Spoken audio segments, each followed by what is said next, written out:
Good morning, everyone. Well, we've got hot weather to talk about, stormy weather to talk about, and nice weather to talk about. So let's cover all of it in your weekend forecast, sponsored by NIPSCO, and we've got to start with the heat. So high temperatures today, right next to the lake, upper 80s, but most of us reaching the mid 90s. Now, the good news this afternoon, when we're hitting these highs in the mid 90s, it is going to be breezy, and a breeze always helps, gusts around 20 miles per hour. But the problem is, we are talking about very high humidity this afternoon. So when you factor in the humidity, look what it's actually going to be feeling like this afternoon, especially 2, 3 o'clock this afternoon. That's probably when it's going to be the worst. And we're talking about the feels like temperatures topping out in the low 100s in most locations. Right next to the lake, just the mid 90s, but notice the difference there. Even right next to the lake, the humidity is definitely going to have an impact. So this afternoon, if you don't have to be outside, that's great. Staying inside in the AC is going to be the way to go. But if you do have to be out, especially for those who have to work outside, be sure to stay hydrated, drink plenty of water, take breaks in the shade at least, or better yet, inside in the AC. Now, let's talk about the rain situation. Actually, there is a chance for some isolated showers and storms early this morning, but no severe storms to worry about. But I do think it's just early this morning. I think by 10 a.m. this morning, the rain chance temporarily going away for about 12 hours. It looks like a 12-hour dry stretch for us from 10 a.m. this morning until about 10 o'clock this evening. So the good news for early Friday evening plans, still probably going to be dry, 7, 8 o'clock. But once we get to around 10 o'clock, and it's going to start a little bit earlier, I think, in Chicago, if you plan on spending the evening in Chicago. But if you're staying in the region, I think the rain chance will begin for us around 10 o'clock.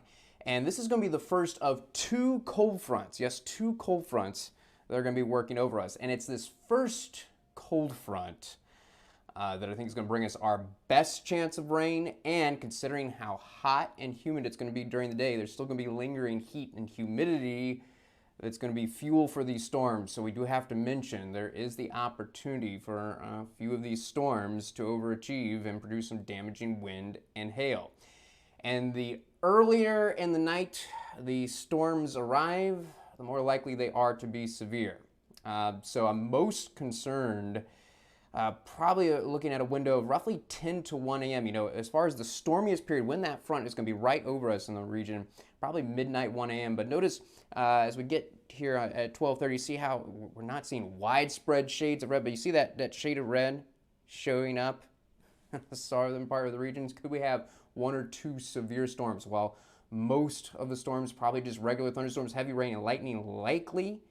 Midnight, 1 a.m., severe storms not likely, but it is a possibility. We do have to mention some storms overachieving. Now, this initial front will be clear of us by 3 a.m. tonight. And then what's going to happen is we're going to have a window between the first cold front and the second cold front. We'll probably see isolated showers and storms, but the severe threat is just with the first cold front. So by 3 a.m. tonight, no more worries about severe storms. However, the rain chance not going away because cold front number 2 is going to be working over us Saturday morning. And so the rain chance is going to go back up.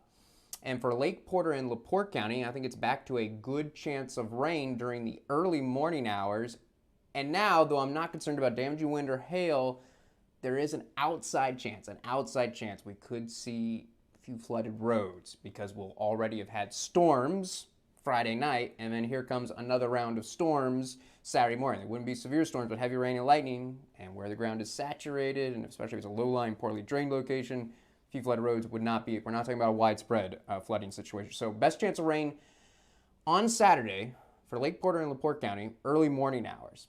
I think the activity is going to peak in the late morning in Newton and Jasper County as this second front works over us. I'm going to keep in a rain chance early afternoon Saturday, but I think we dry out in the late afternoon. By early afternoon, notice we're just talking about isolated showers, so that small flood threat going away. And actually, late afternoon Saturday is going to be nice. I think the clouds will be breaking up. We're only going to top out in the upper 70s. Yes, upper 70s for highs Saturday afternoon, and a little bit less wind today, just a light breeze, gusts around 15 miles per hour. So to summarize the severe threat, possibly beginning as early as 10 o'clock tonight, And then I think the chance for damaging wind, hail going away around 3 a.m., but keeping that small chance of flooding going through Saturday morning as these two cold fronts work over us. And I do think that most of the activity is just going to be those regular showers and storms, but we are seeing enough ingredients considering how hot and humid it's going to be today. The ingredients are there. When you get cold, dry air running that warm, humid air, we could get a few storms to overachieve. And the biggest thing I'm concerned about, particularly looking at around 10 o'clock this evening until 1 a.m., some strong winds, wind gusts in these thunderstorms, even the regular thunderstorms, 30, 40 miles per hour, probably going to be pretty common in the region. But what I'm concerned about is in a few storms, possibly seeing those wind gusts get up to 60 miles per hour. That could happen in a few spots. Not as concerned about hail, but it is possible that maybe in a couple spots we could see up to quarter-size hail. Chance for a tornado with this first cold front, very small. I can't say it's zero, but it is very unlikely that we would see an EF0 or EF1 tornado, but can't quite rule it out. There is an outside chance. And finally, again, the flood threat, not during the evening hours, but watching Saturday morning when cold front number 2 comes in. Not worried about the other severe threats, but most of us are just going to see beneficial rain. We're talking about what's going to be common with these two fronts. Rainfall totals probably a half an inch, 3/4 inch. Good stuff considering the ongoing drought. But there could be a few spots that see up to 2 inches of rain. If that 2 inches of rain occurs in a low-lying or poorly drained location, then we would see a few flooded roads. All right, so that's a lot of negative. The heat, the storms. But let's talk about good things. The nice weather, which Saturday night is going to be a nice one. If you're trying to decide about going out Friday night or Saturday night, if you don't want to worry about storms, Saturday night is the way to go. Partly cloudy during the evening, mostly clear late. Normal low temperatures for this time of year will be averaging 63 in the region. There's not going to be much wind. Very nice Saturday night. And oh man, is Sunday just going to be a spectacular day. Absolutely spend some time outside on Sunday. Our average high in the region, 77 degrees. That is below normal for this time of year. Normal high, 85. Mostly sunny in the morning. Sunny skies in the afternoon, no chance of rain, and just a light breeze, gusts around 15 miles per hour.